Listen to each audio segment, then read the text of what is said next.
अस्सलाम वालेकुम जी।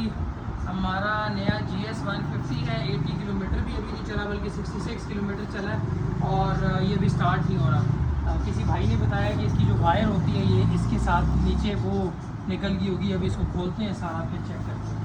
अस्सलाम वालेकुम जी। हम लोगों ने एक नया GS 150 लिया और वो तकरीबन 60-65 किलोमीटर भी नहीं चला और बंद हो गया। कल रात से हम लगे हुए हैं। वी थॉट के उसमें कोई पेट्रोल में कचरा आ गया, शायद उस वजह से मसला है। हम लोगों ने पेट्रोल की टंकी खाली की। फिर हम लोगों का एक ग्रुप है साइक्लोन का, और वहाँ पे मैंने मैसेज किया और एक लड़के ने बताया कि इसकी जो करंट वाली वायर्स हैं जो प्लग को करंट देती हैं वो ख़राब हो सकती हैं या वो लूज़ हो सकती हैं। तो अभी हम इसको खोल रहे हैं, मगर अजीब बात ये है कि मेरे पास GS 150 स्पेशल एडिशन तकरीबन को 3 साल रहा है और कभी ऐसा मसला नहीं आया। और ये 0 मीटर बाइक है और उसमें अभी से ये जो थिम्बल इन्होंने लगाए हैं ये 2 नंबर हैं। तो अगर सुजुकी मोटर से कोई ये वीडियो देख रहे हैं तो मेहरबानी करें यार, 4 लाख रुपए का बाइक है और इसमें अगर आप 50 रुपये का थिम्बल भी अच्छा नहीं लगा सकते तो फिर क्या फ़ायदा है। प्लस कुछ लोगों ने रिकमेंड किया है कि आप इस वायर को पक्का फ़िक्स करवा दें, जो मुझे सूटेबल तो नहीं लगता, मगर अब मजबूरी में कराना पड़ेगा क्योंकि ये जो वायर है ये एग्जैक्ट टैंकी के नीचे से आ रही है। तो अगर आप किसी टूर पे हैं या किसी ऐसी जगह पे हैं जहाँ के पास टूल्स नहीं हैं तो वो टैंकी आप कैसे खोलेंगे और उस वायर को कैसे एडजस्ट करेंगे। साथ साथ मैं आपको बताता हूँ वीडियो में कि हम लोगों ने कैसे उसको ठीक किया। आप लोग भी अगर आपके GS में ये प्रॉब्लम आता है, स्टार्ट नहीं हो रहा, सबसे पहले आप उसकी जो प्लग की कैप है उसको खोलें और प्लग के ऊपर रख के सेल्फ लगाएं तो आपको पता चल जाएगा कि करंट आ रहा है, स्पार्क कर रहा है कि नहीं। अगर नहीं कर रहा, बेहतर है कि उसको टंकी को खोलें और नीचे से वो जो थिम्बल्स हैं 2 उनमें से एक लूज़ होगा वो टाइट करें। मैं आपको बताता हूँ कैसे करना है। अभी हमने इसकी सीट उतारी है।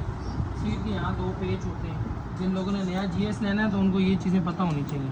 वैसे मेरे साथ तो, मेरे पास जब तक GS था मुझे ये इशू आया नहीं है, पता नहीं इस बाइक में क्यों आया। चलो आज हम मैकेनिक बनते हैं, देखते हैं इसकी पुर्जे आज चेक करते हैं।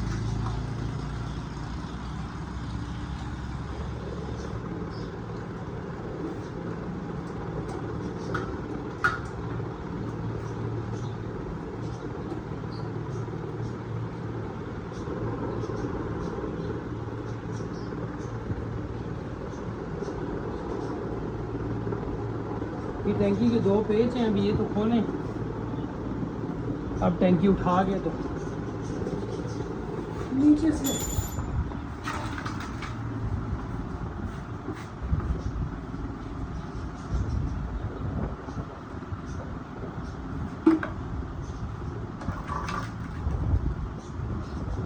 इस तरफ लाएं। ये नीचे वाले जो 2 थिम्बल हैं नज़र आ रहे होंगे, ये वाले, इनमें से ये देखें एक लूज़ है, इसको टाइट करना है। डबल कहीं और डबल पे लगाओ लो। तो पहले इसको टाइट करते हैं। यहाँ से आप हाथ डालो, यहाँ से आप हाथ डाल जाएगा।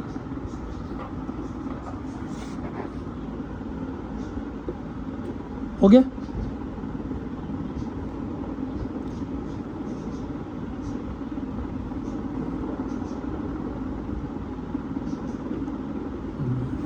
तो है खोलना, अभी हमें टैंक उतारने के लिए ये भी खोलना पड़ेगा।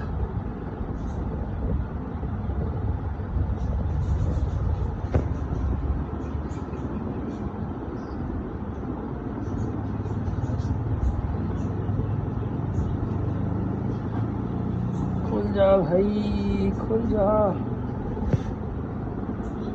हाय हाय, पेचकस कहाँ है?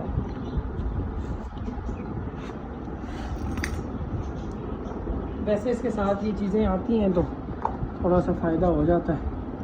बाकी बाइक्स में मेरे ख्याल में ये चीज़ें नहीं आती। खुल जा सिम।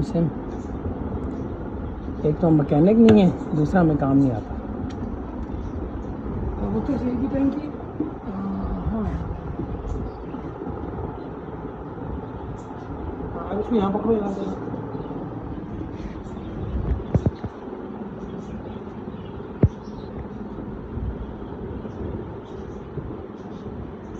हमने बिल्कुल ही टेढ़ा कर दिया यार।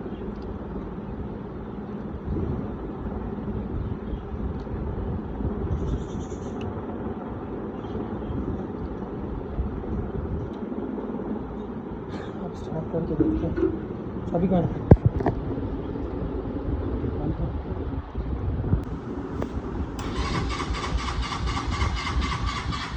लग ओ हाँ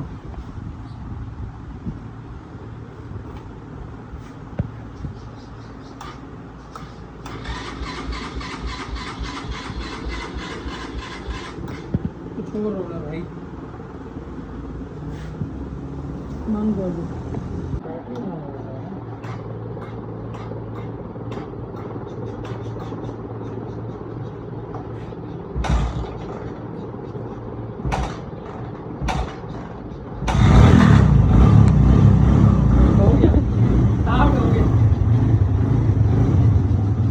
असल मसला वही था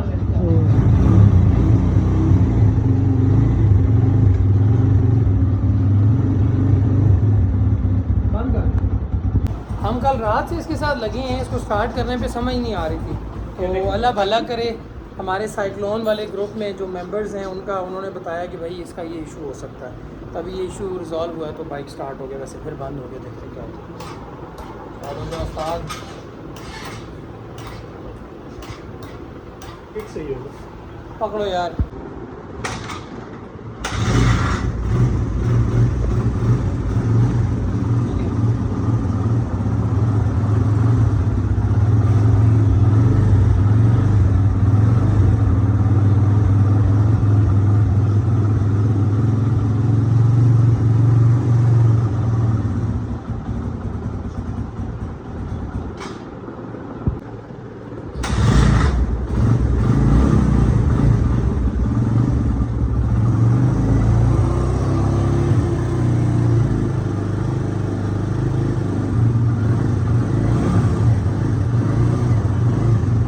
बाइक में भी ये मसला आए तो आपने इसका करंट चेक करना है। अगर आपके स्पार्क प्लग को करंट नहीं जा रहा तो यही दो सिंपल्स हैं, इनको टाइट करें, बाइक स्टार्ट हो जाएगा। और वो भाई एक ने बड़ा अच्छा मशवरा दिया कि इसको पक्का टाइट करा दें ताकि रोज़ रोज़ तमाशे ना हो, क्योंकि इसकी जगह ऐसी है कि इसको पूरा खोल के फिर आपको ये चेक करना पड़ेगा। थैंक यू सो मच जी, अल्लाह हाफ़िज़।